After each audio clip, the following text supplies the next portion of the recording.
Hello dear students, ये आज आपकी जीएस की क्लास है और ये क्लास आईएएस ओरिएंटेड नहीं है, ये NTPC jail warden group D इसी के ओरिएंटेड है। तो आज का जो टॉपिक रहेगा वो कांग्रेस रहेगा। याद रखिए टॉपिक कांग्रेस है, गवर्नर जनरल नहीं है, न कोई एक्ट है, केवल कांग्रेस के इर्द गिर्द रहेंगे।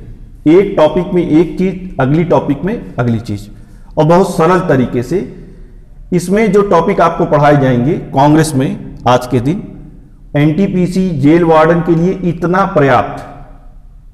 ठीक है, तो पिछले वीडियो में भी टॉपिक को शुरू करने से पहले मैंने एक करंट अफेयर्स का एक क्वेश्चन बताया था आप लोग को, आज भी बताता हूं, ये भी बहुत इंपॉर्टेंट है, आने वाली परीक्षाओं में किसी न किसी में आएगा। जैसे वर्तमान में कितने राज्य हैं और कितने केंद्र शासित प्रदेश कितने हैं? तो वर्तमान में राज्यों की कुल संख्या कितनी है?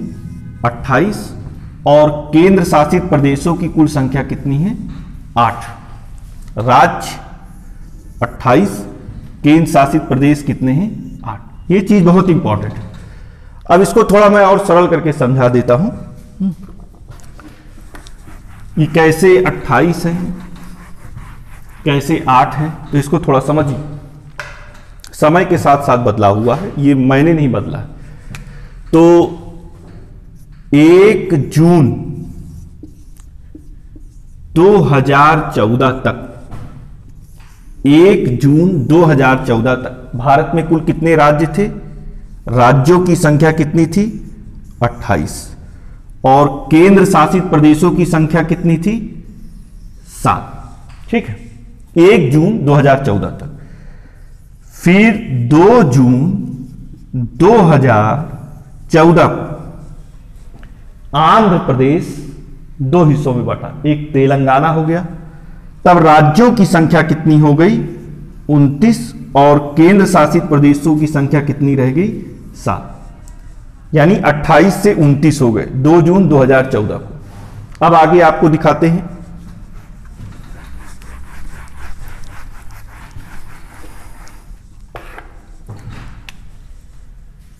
इकतीस अक्टूबर 2019 टर्निंग पॉइंट है। 31 अक्टूबर 2019 को क्या हुआ? 29 राज्य और 7 केंद्र शासित प्रदेशों में बदलाव हो गया। जम्मू कश्मीर का राज्य का दर्जा समाप्त कर दिया गया, तो एक राज्य निकल गया। अब राज्य कितने हो गए? 28।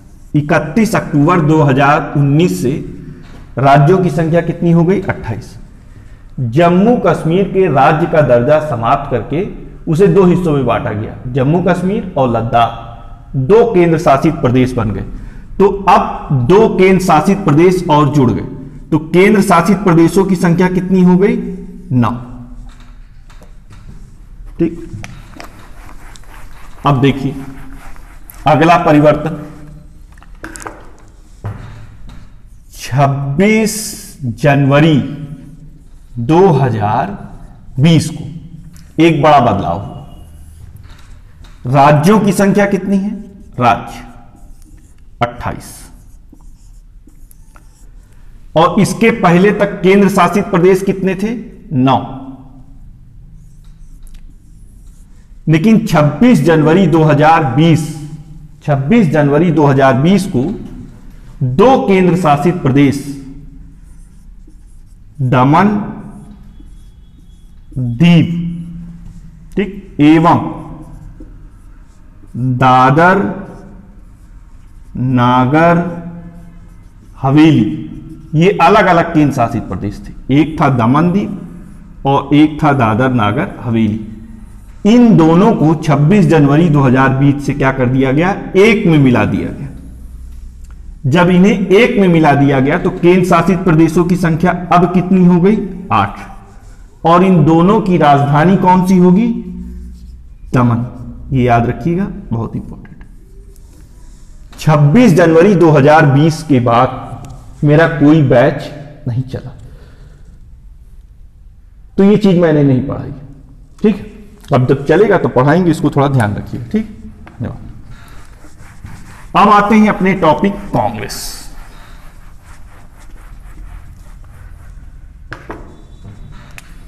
अब देखिए कांग्रेस ये एक शब्द है, ठीक है, और इस शब्द का शाब्दिक अर्थ क्या है? लोगों का समूह। जहां भी कुछ लोग इकट्ठा हो जाएं अपनी राजनैतिक मांगों को लेके, उस जगह को कांग्रेस कहा जाता था। ये एक फैशन, शायद इस दुनिया का कोई देश हो जहां कांग्रेस जैसी कोई संस्था ना हो। किसी सदन का नाम कांग्रेस है, किसी संस्था का नाम कांग्रेस है, या किसी पार्टी का नाम कांग्रेस है, ठीक। अब देखिए कांग्रेस को बनाने की जरूरत क्यों पड़ी?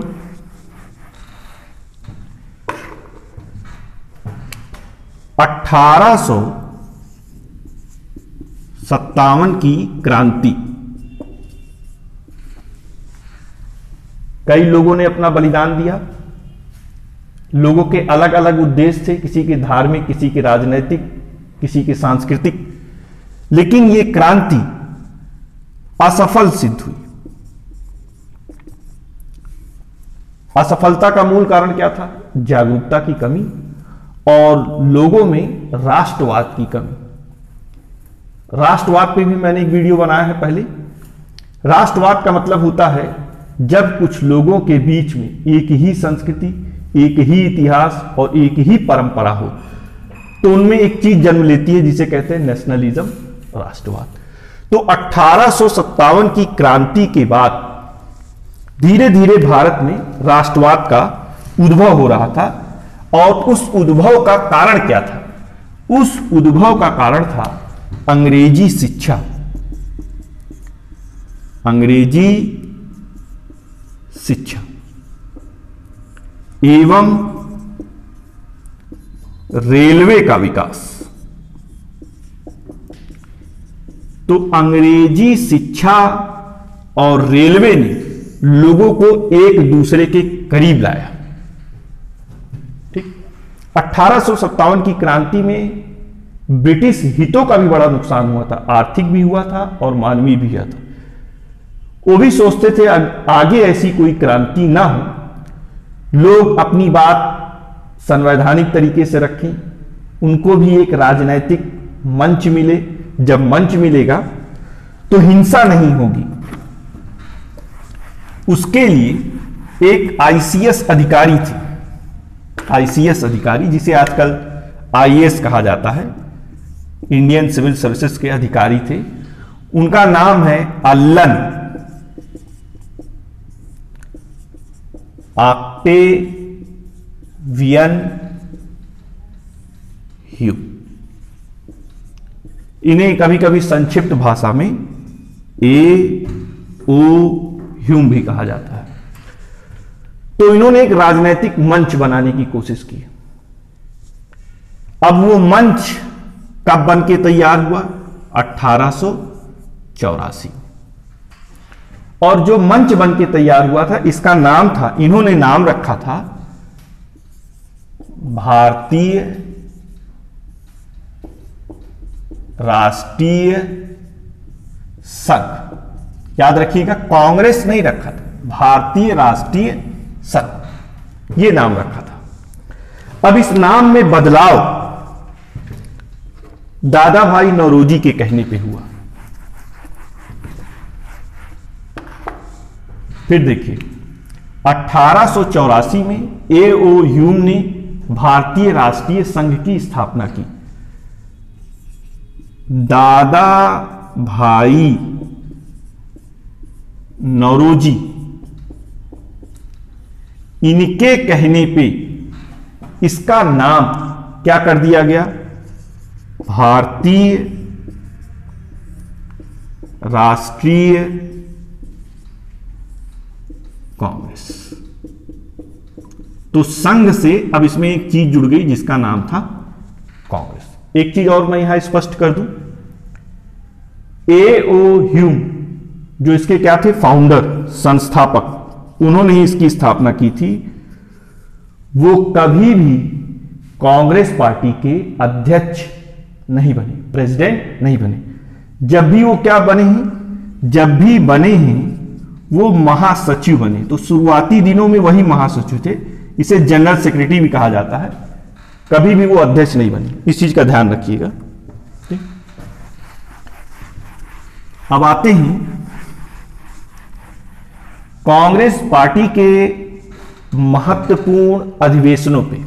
ठीक है, तो कांग्रेस पार्टी की अगली बैठक यानी पहली बैठक कांग्रेस के नाम से 1885 में होना निश्चित हुआ।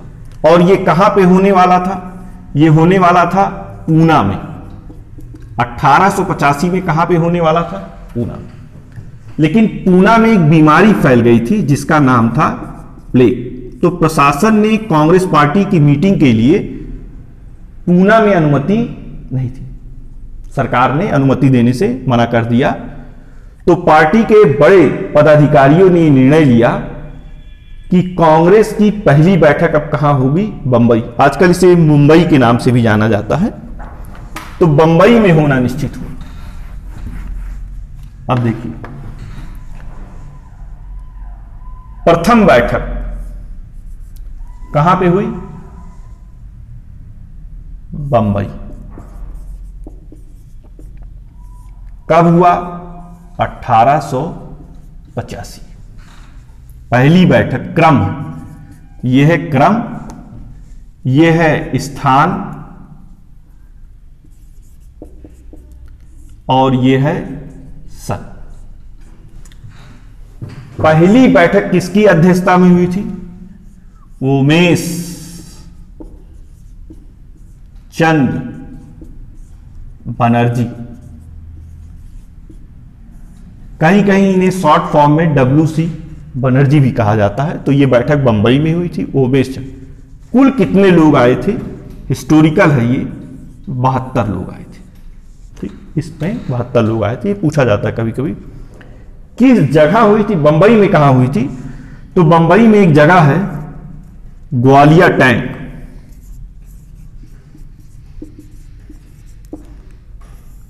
ग्वालिया टैंक मैदान।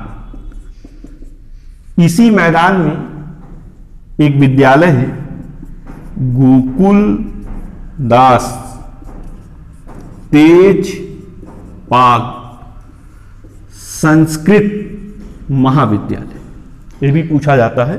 तो गोकुल दास तेजपाल संस्कृत, ये जगह है, विद्यालय, और ये स्थान है बंबई में। ठीक, यहां पे बैठक हुई।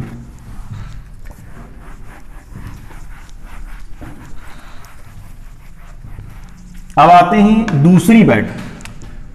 दूसरी बैठक, तो दूसरी बैठक कहां पे हुई थी, कलकत्ता। कलकत्ता में हुई थी। किस सन में हुई थी, 1886।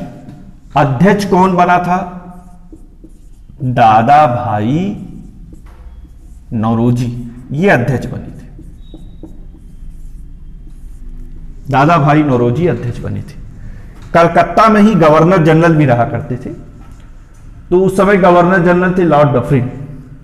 लॉर्ड डफरिन ने एक प्रोटोकॉल होता है, शिष्टाचार, सबको बुलाया, आमंत्रित किया और गार्डन पार्टी दी। ये बहुत पूछा जाता है किस अधिवेशन में गार्डन पार्टी गवर्नर जनरल ने दी थी। तो कलकत्ता अधिवेशन में। किस सन में दी थी, 1886।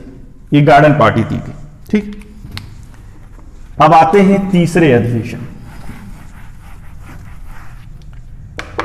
बहुत मूल चीजें पढ़ा रहे हैं बेसिकली, जो इस लेवल के एग्जाम में आएंगे।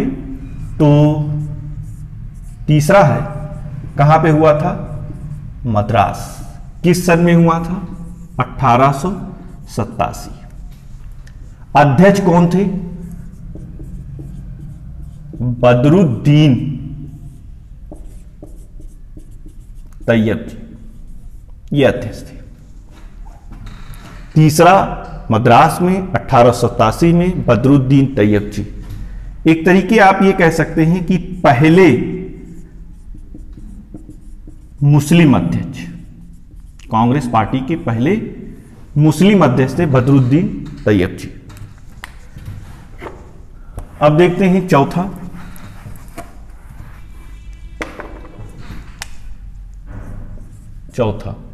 जगह क्या है? इलाहाबाद, जिसे आजकल प्रयागराज के नाम से जानते हैं, इलाहाबाद। सन क्या हो जाएगा? 1888। अध्यक्ष कौन थे?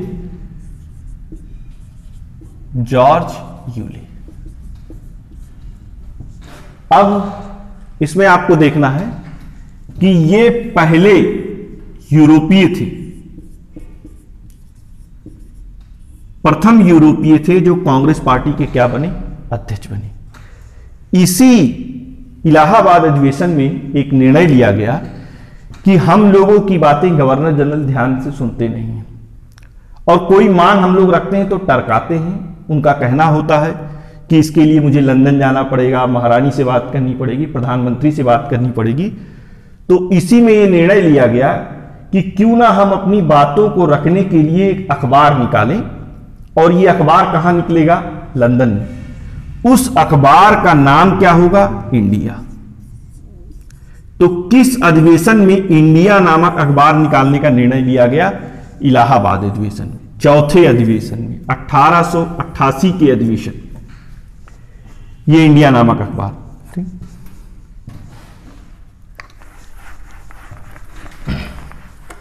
अब देखिए कुछ अधिवेशनों का क्रम याद करने के लिए, हालांकि मैं टेक्निक वगैरह पे विश्वास नहीं करता हूं, फिर भी जैसे मान लीजिए एक है बकमई और एक है बकनई, तो इससे आपको 8 अधिवेशन याद हो जाएंगे। अब ये 8 अधिवेशन क्या क्या है ये देख लीजिए। 8। पहला अधिवेशन कहां हुआ? बंबई। दूसरा अधिवेशन कहां हुआ? कलकत्ता। तीसरा अधिवेशन कहां हुआ? मद्रास। चौथा अधिवेशन कहां हुआ? इलाहाबाद। पांचवा अधिवेशन फिर कहां हुआ? बंबई। का मतलब कलकत्ता। फिर ना का मतलब नागपुर। फिर ई का मतलब इलाहाबाद। देखिए, बंबई 1885, कलकत्ता 1886, मद्रास 1887, इलाहाबाद 1888, फिर बंबई 1889, कलकत्ता 1890, नागपुर 1891, इलाहाबाद 1892। ये गलत नहीं होगा अब आपसे, ठीक है, ध्यान रखिएगा इसको। अब आते हैं कांग्रेस पार्टी के कुछ महत्वपूर्ण अधिवेशनों पे।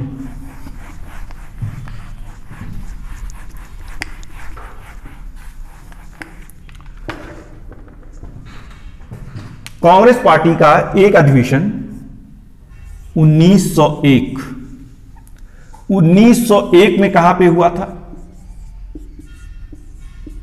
कलकत्ता। कांग्रेस पार्टी का यह अधिवेशन कहां हुआ था? कलकत्ता में। इसकी ये इतना इंपॉर्टेंट क्यों है? क्योंकि इसी अधिवेशन में पहली बार भाग लिया था, याद रखिए भाग लिया, अध्यक्षता की बात नहीं हो रही, भाग लिया था किसने? महात्मा गांधी। तो गांधी जी ने कांग्रेस पार्टी के किस पहले अधिवेशन में भाग लिया था? कलकत्ता अधिवेशन। किस सन में? 1901 में। अब कभी कभी पूछ लिया जाता है 1901 के अधिवेशन का अध्यक्ष कौन था, तो आपको बताना है दिनसा वाचा। यह बहुत इंपॉर्टेंट है। कांग्रेस पार्टी में भाग लेने के लिए गोखले के कहने पर गांधी जी ने साउथ अफ्रीका से अपनी यात्रा भारत के लिए की थी और उन्होंने कलकत्ता के इस अधिवेशन में भाग लिया था। किसके कहने पर गांधी जी ने इस अधिवेशन में भाग लिया था? गोखले। गोखले के कहने पे। गांधी जी ने अपना राजनैतिक गुरु भी मानते थे हम कांग्रेस पे ही रहते हैं, अभी कांग्रेस से बाहर नहीं निकलते हैं। गांधी टॉपिक नहीं है आपका, आपका टॉपिक है कांग्रेस। अब आते हैं कांग्रेस पार्टी के अगले अधिवेशन पे, जो और इंपॉर्टेंट है, वो है 1905। 1905 का अधिवेशन कहां हुआ था? बनारस। ये बहुत इंपॉर्टेंट है, बनारस में। और इसके अध्यक्ष कौन थे? गोपाल कृष्ण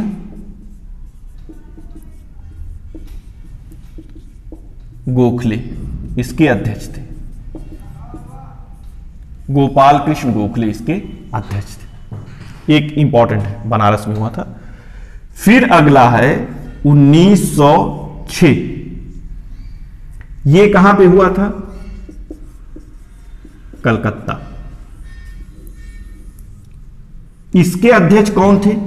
इसके अध्यक्ष थे दादा भाई नौरोजी। दादा भाई नौरोजी थे। इस अधिवेशन की विशेषता क्या है? नंबर 1, इसी अधिवेशन में, कांग्रेस पार्टी के इसी अधिवेशन में पहली बार किसने भाग लिया था? मोहम्मद अली जिन्ना इसी अधिवेशन में भाग लिए थे। किस रूप में? पद कौन सा मिला था? सचिव बनाए गए थे, कांग्रेस पार्टी के नहीं। दादा भाई नौरोजी के क्या बने थे? निजी सचिव, प्राइवेट सेक्रेटरी बने थे मोहम्मद अली जिन्ना। पहली बार जिन्ना इसी अधिवेशन में भाग लिए थे। यह वो दौर है 1906 का, जब तिलक की नीतियां और तिलक का प्रभाव दक्षिण भारत में, खासकर कांग्रेस में बढ़ता जा रहा था। तो तिलक थोड़ा उग्र स्वभाव के थे, उनको अध्यक्ष बनाने से रोकने के लिए दादा भाई नौरोजी को इसका अध्यक्ष बनाया गया।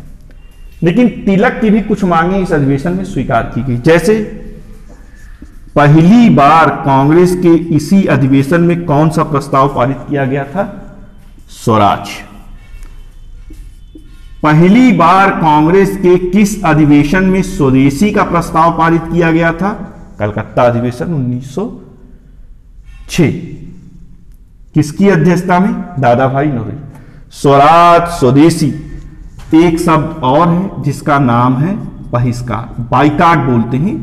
पहली बार बहिष्कार शब्द का इस्तेमाल किस अधिवेशन में किया गया था? कलकत्ता अधिवेशन। एक शब्द और, तो 4 हो गया। राष्ट्रीय शिक्षा। 4 चीजें याद रखिए, बहुत इंपॉर्टेंट। पहली बार राष्ट्रीय शिक्षा का प्रस्ताव किसकी अध्यक्षता में पारित हुआ? दादा भाई नौरोजी। बहिष्कार का प्रस्ताव दादा भाई नौरोजी। स्वदेशी का प्रस्ताव दादा भाई नौरोजी। स्वराज का प्रस्ताव दादा भाई नौरोजी। इतनी चीजें हो गई। अब आते हैं कांग्रेस पार्टी के सबसे क्रांतिकारी अधिवेशन। अब यह कौन सा था? तिलक कांग्रेस पार्टी के अध्यक्ष ना बन पाए, इसके लिए कांग्रेस के उदारपंथी या ट्रेडिशनल सिस्टम वाले लोग रास बिहारी घोष को कांग्रेस पार्टी का अध्यक्ष बनाए। तो अगला अधिवेशन कब हुआ? 1907 में। कहां पे हुआ? सूरत। किसकी अध्यक्षता में हुआ था? रास बिहारी घोष। रास बिहारी घोष जब कांग्रेस पार्टी के अध्यक्ष बने तो गर्मपंथी नाराज हुए। उनको लगा तिलक ही कांग्रेस पार्टी के अध्यक्ष बनेंगे। तो इसी को लेके इस अधिवेशन में काफी गर्मा गर्मी, मारा मारी सब हो गई। तो कांग्रेस पार्टी 2 हिस्सों में टूट गई। ये जो अधिवेशन था, अगर क्रम के हिसाब से देखें तो ये कांग्रेस पार्टी का कौन सा अधिवेशन था? 23वां। बहुत इंपॉर्टेंट है, कभी कभी पूछ लिया जाता है। ये 23वां अधिवेशन था क्रम के हिसाब से। यहीं पे कांग्रेस पार्टी 2 हिस्सों में टूट गई थी। एक थी नरम दल और दूसरा था गरम दल। अब नरम और गरम का मतलब क्या है? नरम का मतलब यह होता है कि जो पारंपरिक तरीकों से ट्रेडिशनल पैटर्न पर सरकार से बातचीत करते, जैसे उनको चिट्ठी लिखना, उनके सामने निवेदन करना।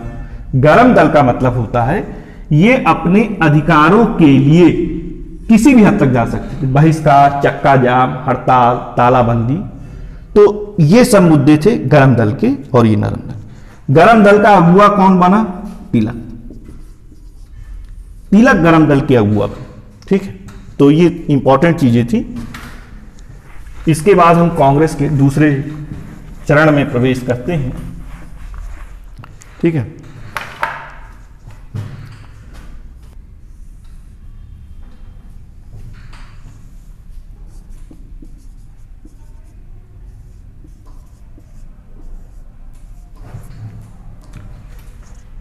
कांग्रेस में 2 बार फूट हुई। कांग्रेस में फूट, तो कांग्रेस में 2 बार फूट हुई आजादी से पहले। कोई भी संस्था बहुत लंबे समय तक अपने कार्यकर्ताओं को बांध नहीं सकती, क्योंकि उससे कुछ लोगों को निराशा उत्पन्न होती है। ठीक है, तो कांग्रेस में 2 बार फूट हुई विचारधारा को लेकर। प्रथम फूट, द्वितीय फूट। ठीक, अब प्रथम फूट कब हुई थी? 1907 में। कहां हुआ था? सूरत में। किसके नेतृत्व में हुआ था? बाल गंगाधर तिलक के नेतृत्व में। गरम दल अस्तित्व में है। ठीक है, ये है। अब आते हैं द्वितीय फूट। तो द्वितीय फूट कांग्रेस में कब हुई थी? 1919 में। किसके नेतृत्व में? सुरेंद्र नाथ बनर्जी। याद रखिएगा, ये 2 चीजें बहुत इंपॉर्टेंट हैं। प्रथम फूट सूरत, किसके नेतृत्व में? तिलक, गरम दल अस्तित्व में आया। द्वितीय फूट 1919, किसके नेतृत्व में? सुरेंद्र नाथ बनर्जी के नेतृत्व में। ठीक है, अब इसके बाद तिलक जेल चले गए। सूरत अधिवेशन के बाद 1908 में तिलक जेल गए। तो तिलक जेल गए 1908 में। आए कब जेल से बाहर? 1914 में। ठीक है, जेल में रहने के दौरान तिलक ने एक चीज सोचा कि अगर हम आपस में बटे रहेंगे तो कभी भी बाहरी ताकत से नहीं लड़ पाएंगे। जब जेल से तिलक बाहर आए तो उनका जुड़ाव थोड़ा सा जिन्ना की तरफ ज्यादा था। जिन्ना भी उस समय राष्ट्रवादी विचारधारा से ओतप्रोत थे, उनके अंदर उस समय कट्टरता नहीं थी। तो दोनों लोगों ने 2 काम किए। एक, तिलक प्लस जिन्ना। ठीक है, दूसरा तिलक प्लस एनी बेसेंट। इन लोगों ने क्या किया? तिलक और एनी बेसेंट ने गरम और नरम, कांग्रेस के जो 2 धड़े थे गरम और नरम, उनको क्या किया? एक। ठीक, और तिलक और जिन्ना ने क्या किया? कांग्रेस प्लस लीग को एक किया। ये बहुत इंपॉर्टेंट है। कभी कभी पूछता है कि गरम दल और नरम दल को एक में करने का योगदान किसका था? एनी बेसेंट और तिलक का। कांग्रेस और लीग को एक दूसरे के करीब लाने का क्रेडिट किसको जाता है? तिलक और जिन्ना का। अब इसी संदर्भ में कांग्रेस पार्टी की बैठक होती है। नरम दल, गरम दल, कांग्रेस, मुस्लिम लीग, इन सब की बैठक होती है। तो अब देखिए 1915 में कांग्रेस पार्टी की बैठक कहां हुई? बंबई। किसकी अध्यक्षता में?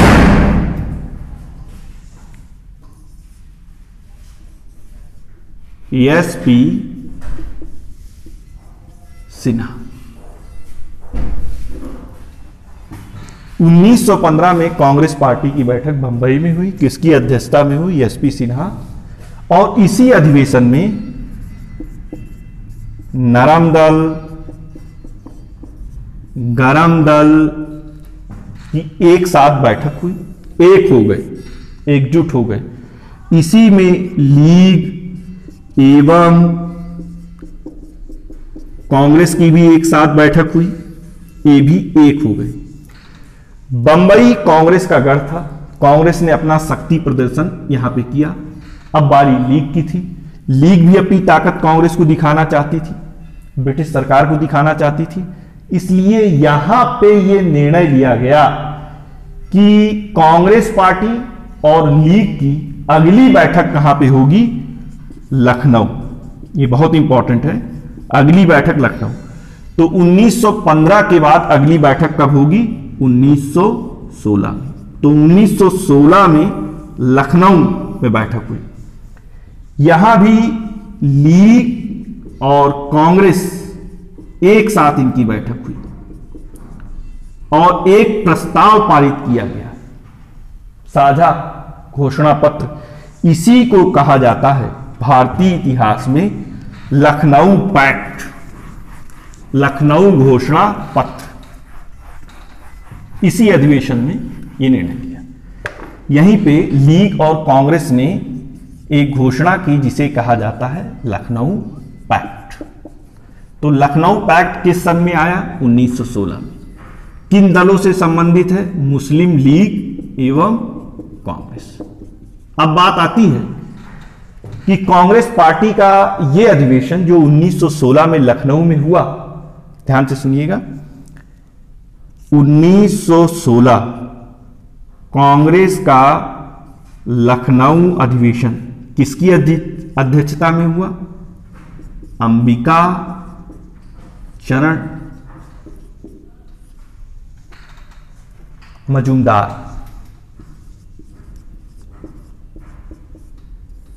के। कांग्रेस पार्टी का 1916 का लखनऊ अधिवेशन, कांग्रेस का, याद रखिएगा थोड़ा सा। यहीं पे लीग का भी अधिवेशन हुआ और लीग के अध्यक्ष कौन थे? मोहम्मद अली जिन्ना। मोहम्मद अली जिन्ना किसके अध्यक्ष थे? लीग। तो लीग और कांग्रेस दोनों की एक साथ बैठक कहां पे हुई? 1916।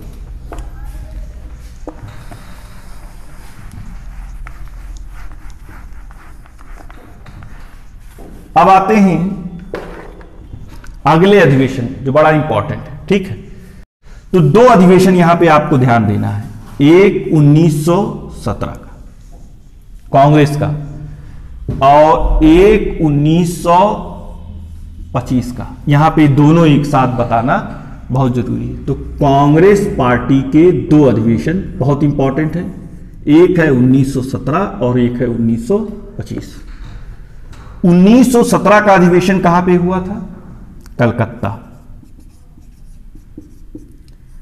इसके अध्यक्ष कौन? एनी बेसे। एनी बेसे। और 1925 का अधिवेशन कहां पे हुआ था? कानपुर। इसके अध्यक्ष कौन बनी थी? सरोजिनी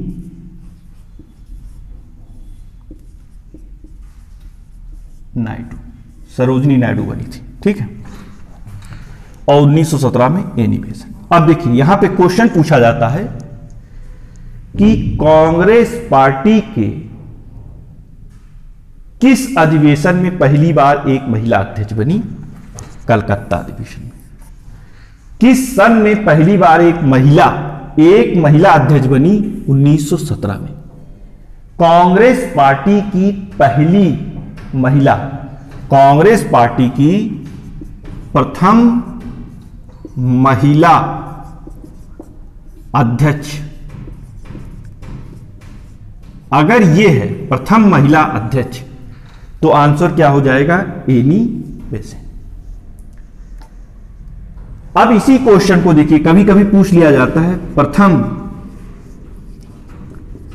भारतीय महिला अध्यक्ष। जब ऐसा पूछे तो आपको उत्तर देना है सरोजिनी नायडू। प्रथम भारतीय महिला, याद रखिए, ये देखिए, प्रथम भारतीय महिला जब पूछे सरोजिनी नायडू। सरोजिनी नायडू किस अधिवेशन में बनी थी? कानपुर अधिवेशन। किस सन में बनी थी? 1925। ये दोनों में एक बारीक अंतर है, ठीक, एग्जाम ओरिएंटेड है।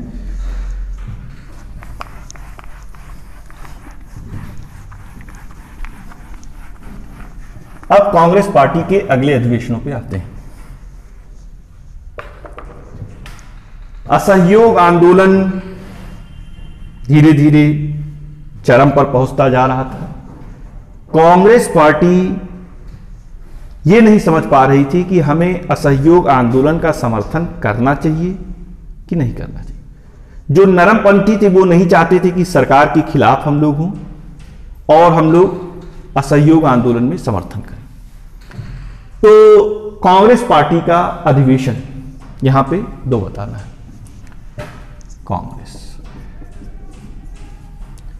अब थोड़ा यहां पे एक बात और बता दें, कांग्रेस पार्टी की बैठकें ज्यादातर कब होती हैं? 28, 29, 30 दिसंबर को ज्यादातर बैठकें कब होती हैं? 28, 29, 30 दिसंबर को होती हैं, अभी भी होती हैं। इसीलिए इनको क्या कहा जाता है? त्रिदिवसीय। 3 दिन चलता है। ज्यादातर अधिवेशन 28, 29, 30 दिसंबर को होते हैं। जो इस समय होते हैं ऐसे अधिवेशनों को क्या कहा जाता है? नियमित अधिवेशन। ये नियमित अधिवेशन, कभी कभी कुछ आवश्यकताएं ऐसी पड़ जाती हैं कि इमरजेंसी में बैठक बुलानी पड़ जाती है, आपात में बैठक बुलानी पड़ जाती है। तो दिसंबर से पहले अगर कोई बैठक कांग्रेस पार्टी बुलाती है तो ऐसे बैठकों को क्या नाम दिया जाता है? कांग्रेस का विशेष अधिवेशन। अगर दिसंबर से पहले बैठक बुलाई गई, विशेष अधिवेशन। अगर दिसंबर में बुलाई गई तो इसे क्या कहा जाता है? नियमित अधिवेशन। ये नियमित अधिवेशन, ठीक है।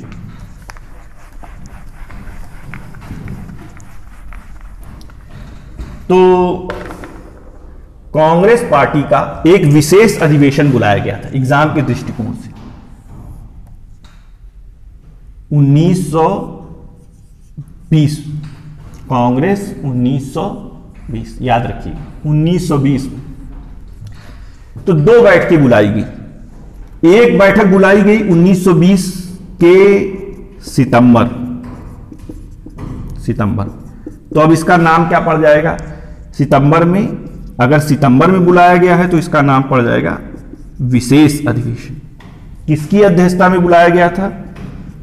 लाला लाजपत राय। लाला लाजपत राय की अध्यक्षता में यह अधिवेशन बुलाया गया था।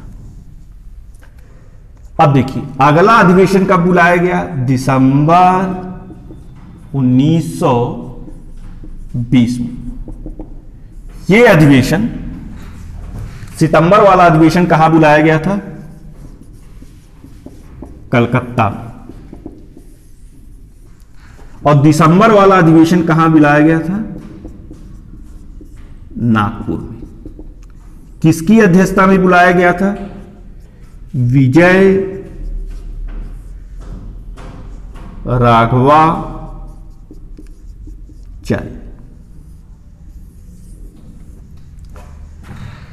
लाला लाजपत राय गरम दल में आते थे। कभी कभी कुछ लोग कहते हैं धोखे से यह अधिवेशन बुलाया गया था, और लाला लाजपत राय ने यह अधिवेशन बुलाया, इसकी अध्यक्षता की, और फटाफट कांग्रेस के मन से असहयोग का प्रस्ताव पारित कर दिया गया।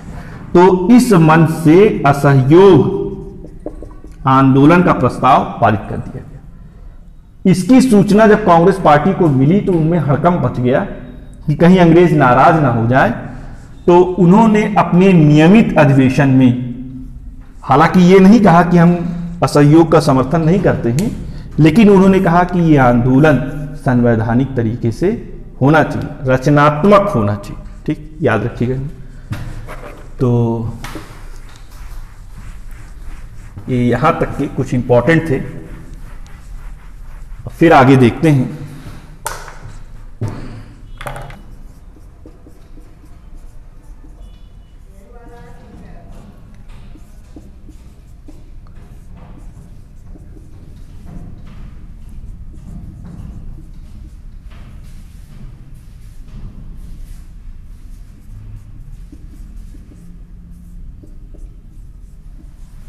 अब देखिए, एक और कांग्रेस का अधिवेशन बड़ा इंपॉर्टेंट है आप लोग के दृष्टिकोण से। कांग्रेस का कौन सा अधिवेशन? गया अधिवेशन। गया कहां पे है? बिहार। ठीक, तो यह अधिवेशन कब हुआ था? दिसंबर 1922 में। इसके अध्यक्ष कौन थे? CR दास। हां, एक चीज याद रखिएगा, CR दास इस समय जेल में थे। ठीक, अब देखिए इस अधिवेशन की विशेषता क्या है? इस अधिवेशन की सबसे बड़ी विशेषता है कि कांग्रेस फिर में 2 बार फूट तो हो चुकी थी, 1907 में, 1919 में। अब कांग्रेस में तीसरी फूट पड़ने वाली थी, लेकिन नहीं हुई। कारण नरम पंथियों ने बड़े संयम से काम लिया। CR दास की मांग क्या थी? यहां पे 2 गुट हो गए थे, एक गांधी गुट और एक दास गुट। कांग्रेस में समझते हैं गांधी गुट ज्यादा परिवर्तन नहीं चाहता था और CR दास परिवर्तन चाहते थे। इनका गुट। इस समय ब्रिटिश सरकार ने भी एक लॉलीपॉप दिया था, और वो लॉलीपॉप क्या था कि 1923 से लॉर्ड चेम्सफोर्ड रिपोर्ट के अनुसार, जो कि 1919 में आई थी, 1923 से प्रांतों में चुनाव होने वाले थे। गांधी का कहना था कि इन चुनाव में कांग्रेस भाग नहीं लेगी, लेकिन दास का कहना था कांग्रेस को इन चुनाव में भाग लेना चाहिए। दोनों में मनमुटाव हुआ। गांधी का गुट थोड़ा सा संख्या में ज्यादा था, दास का गुट कमजोर था। CR दास, मोतीलाल नेहरू, इन सब लोगों ने मिलकर कांग्रेस पार्टी से क्या दे दिया? इस्तीफा, त्यागपत्र, और आगे एक संस्था बनाई जिसका नाम था स्वराज पार्टी। तो जब स्वराज पार्टी पढ़ेंगे तो स्वराज पार्टी के बारे में पढ़ेंगे, अभी यहां पे कांग्रेस के बारे में। ठीक है, अब देखिए तीसरी फूट होने से बच गई, कांग्रेस का एक धड़ा अलग हो गया और उसने स्वराज पार्टी बना ली। अब अगला अधिवेशन है, बड़ा इंपॉर्टेंट है, 1924। यह अधिवेशन कहां हुआ था? बेलगांव। बेलगांव इस समय कहां पे है? किस राज्य में है भारत के? कर्नाटक। इसकी विशेषता क्या है? इसकी विशेषता यह है कि बेलगांव में ही पहली बार कौन कांग्रेस पार्टी का अध्यक्ष बना? गांधी जी। पहली बार गांधी जी प्रथम बार कांग्रेस अध्यक्ष बने। आप इसको ऐसे भी कह सकते हैं, एकमात्र बार, यानी फर्स्ट एंड लास्ट। न गांधी जी इसके पहले कभी अध्यक्ष बने कांग्रेस पार्टी के, न इसके बाद कभी कांग्रेस पार्टी के अध्यक्ष बने। इसको याद रखिएगा थोड़ा सा। ठीक, और इसी अधिवेशन में CR दास और गांधी जी के बीच में एक समझौता हो गया जिसे कहते हैं गांधी दास पैक्ट। इसी अधिवेशन में गांधी दास पैक्ट क्या हो गया? समझौता। इसी अधिवेशन।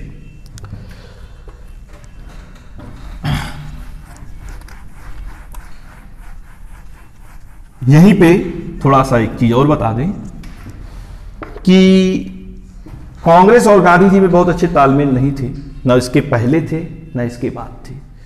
इसीलिए गांधी जी ने 1934 में कांग्रेस पार्टी से क्या दे दिया? इस्तीफा। याद रखिएगा, ये बहुत इंपॉर्टेंट है। 1934 में कांग्रेस पार्टी से गांधी जी ने त्यागपत्र दे दिया। अब आते हैं कांग्रेस के अगले अधिवेशन जो परीक्षा के दृष्टिकोण से महत्वपूर्ण है, वो है 1929 ये अधिवेशन। ये अधिवेशन कहां हुआ था? लाहौर। ठीक, इसके अध्यक्ष कौन बने थे? जवाहरलाल नेहरू इसके अध्यक्ष। तो जवाहरलाल नेहरू कांग्रेस पार्टी के पहली बार अध्यक्ष कब बने? 1929 में। किस अधिवेशन में बने? लाहौर। कभी कभी यह पूछ लिया जाता है कि लाहौर किस नदी के किनारे है, तो आपको बताना है रावी नदी के किनारे स्थित है। यह अधिवेशन हुआ था और इसी अधिवेशन में कांग्रेस पार्टी ने पहली बार क्रांतिकारी और उग्रपंथियों के दबाव में पहली बार एक प्रस्ताव पारित किया जिसका नाम था पूर्ण स्वराज, टोटल इंडिपेंडेंट। ये क्या चीज है? 1885 में कांग्रेस पार्टी की स्थापना हुई और 1929 तक कांग्रेस के ऊपर यह आरोप लगते रहे कि आप सरकार के खिलाफ कभी भी आक्रामक नहीं होते। इनमें सबसे बड़ा नाम एक 20 साल के युवा का था, भगत सिंह। तो भगत सिंह वगैरह का क्रेज इतना ज्यादा बढ़ गया था हिंदुस्तान में कि इनके दबाव में कांग्रेस पार्टी ने कौन सा प्रस्ताव पारित किया? पूर्ण स्वराज। अब इससे नीचे हमें कुछ नहीं चाहिए, टोटल इंडिपेंडेंस, आजादी चाहिए। पहली बार कांग्रेस आक्रामक हुई इस अधिवेशन में। और इसी अधिवेशन में, अब देखिए यह अधिवेशन कब हुआ? यह अधिवेशन 28, 29, 30 दिसंबर 1929। ठीक है। अब दिसंबर के बाद अगला साल, अगला महीना जनवरी आ जाएगा और जनवरी में कौन सी तिथि आ जाएगी? 1930। यही 2 जनवरी 1930 को किस नदी के किनारे? रावी नदी के किनारे पहली बार क्या फहराया गया? तिरंगा। तिरंगा झंडा फहराया गया। 2 जनवरी 1930 रावी नदी के किनारे तिरंगा झंडा फहराया गया और यहीं पे यह निर्णय लिया गया कि 26 जनवरी को हम लोग कौन सा दिवस मनाएंगे? स्वराज दिवस मनाएंगे। स्वराज दिवस। तो पहली बार स्वराज दिवस किस सन में मनाया गया? 1930 में। याद रखिएगा, बहुत इंपॉर्टेंट है। स्वराज दिवस का निर्णय किस अधिवेशन में लिया गया था? लाहौर अधिवेशन में। पहली बार तिरंगा भारत में कहां लहराया गया? रावी नदी के किनारे लहराया गया। ये चीज अब देखिए, यहीं से समझ लेते हैं क्यों 26 जनवरी इंपॉर्टेंट है। तो 26 जनवरी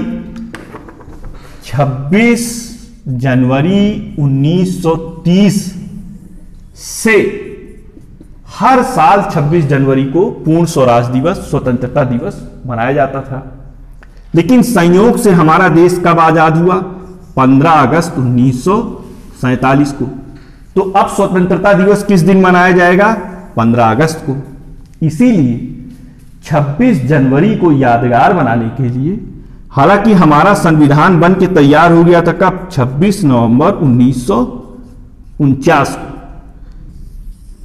लेकिन संविधान को पूर्ण रूप से किस दिन लागू किया गया? 26 जनवरी 1950 को।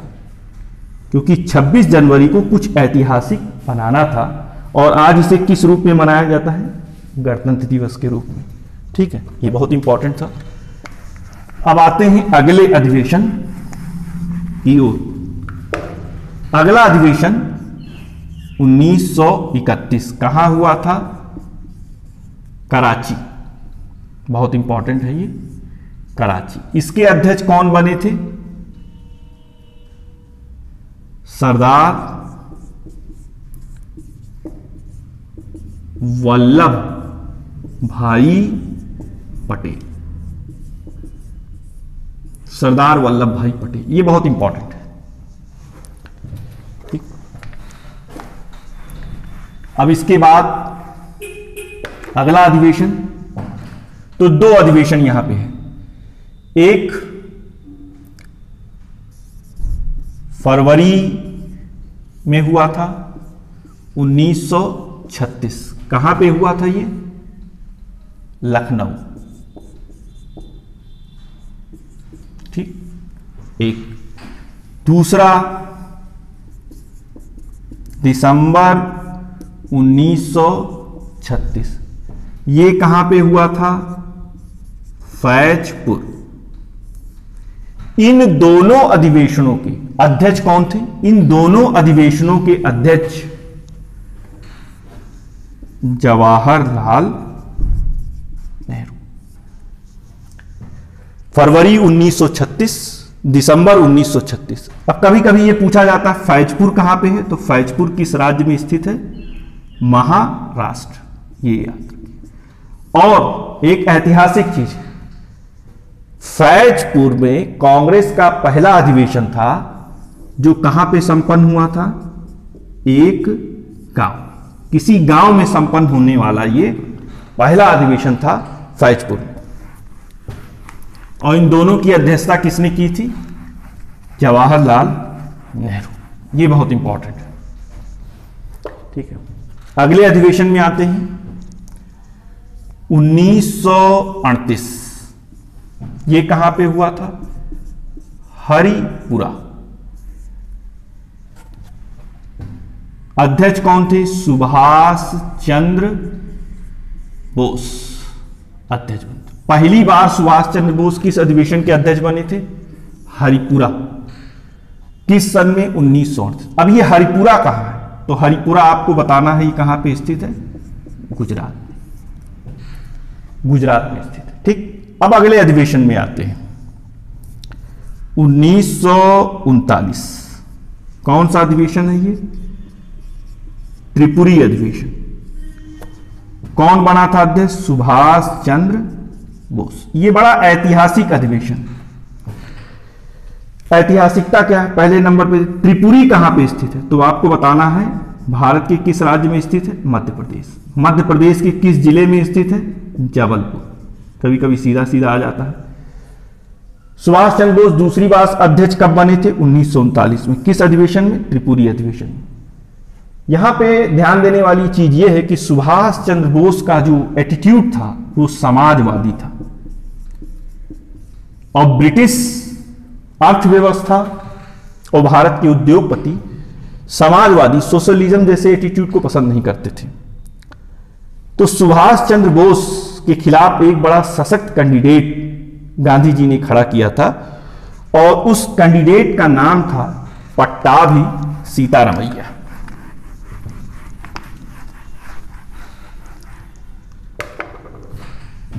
पट्टाभी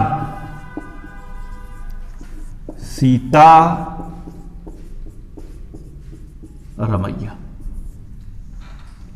इनके पीछे कौन थे? इनके पीछे थे गांधी जी। लेकिन सुभाष का व्यक्तित्व इतना बड़ा था कि उन्होंने पट्टाभी सीतारमैया को हरा दिया और कांग्रेस पार्टी के अध्यक्ष बने। इसी से नाराज होकर गांधी जी ने एक स्टेटमेंट दिया था कि ये पट्टाभी सीतारमैया की हार नहीं, ये मेरी हार। सुभाष के ऊपर भी दबाव पड़ गया, गांधी जी भी अनशन पे आ गए। बाद में सुभाष चंद्र ने इस्तीफा दे दिया। जब सुभाष जी ने इस्तीफा दे दिया तो बाकी बचे हुए समय के लिए कांग्रेस पार्टी का अध्यक्ष कौन बना? कार्यवाहक अध्यक्ष राजेंद्र प्रसाद। राजेंद्र प्रसाद को कार्यवाहक क्या बनाया गया? अध्यक्ष बनाया गया। और सुभाष चंद्र बोस अलग होकर एक पार्टी बनाते हैं जिसका नाम है फॉरवर्ड ब्लॉक। आगे इसमें तब पढ़ेंगे जब आप सुभाष के बारे में पढ़ेंगे, अभी आप कांग्रेस पे रहिए। इसी को भारतीय इतिहास में क्या कहा जाता है? त्रिपुरी संकट। त्रिपुरी संकट। ठीक है, अब आते हैं अगले अधिवेशन की ओर। यहां से ध्यान देना है थोड़ा आपको। अगला अधिवेशन कब हुआ? मार्च 1940। बहुत ऐतिहासिक है। यह कहां पे हुआ था? रामगढ़। अध्यक्ष कौन बने थे? मौलाना अबुल कलाम आजाद। ये अध्यक्ष बने थे। मौलाना अबुल कलाम आजाद कब बने थे? मार्च 1940 में। कहां पे? रामगढ़ पहले बिहार में था, इस समय रामगढ़ कहां पे है? झारखंड। ये बहुत इंपॉर्टेंट, कभी कभी पूछ लेता है। इसके बाद कांग्रेस पार्टी का अधिवेशन 6 साल तक नहीं बुलाया गया। अगला अधिवेशन देखिए, अगला अधिवेशन कब हुआ था? नवंबर 1946। कहां पे हुआ था? मेरठ। अध्यक्ष कौन बने थे? JB कृपलानी। ठीक। इसके बाद नवंबर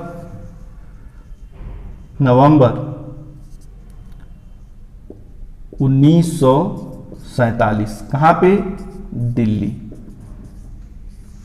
अध्यक्ष कौन बने थे? राजेंद्र प्रसाद। ये 3 बहुत इंपॉर्टेंट। आजादी से पहले सबसे लंबा कार्यकाल किस अध्यक्ष का था? मौलाना अबुल कलाम आजाद। कब से? मार्च 1940 से लेकर नवंबर 1946 तक इनका कार्यकाल। अब इसी बीच कुछ घटनाएं हुई, जैसे मान लीजिए 1942 में क्रिप्स मिशन भारत आया, भारत छोड़ो आंदोलन चला, तो उस समय कांग्रेस पार्टी का अध्यक्ष कौन था? मौलाना अबुल कलाम आजाद। फिर आजाद के बाद अध्यक्ष कौन बना? JB कृपलानी। कब बने? नवंबर 1946 मेरठ में। भारत कब आजाद हुआ? 15 अगस्त 1947।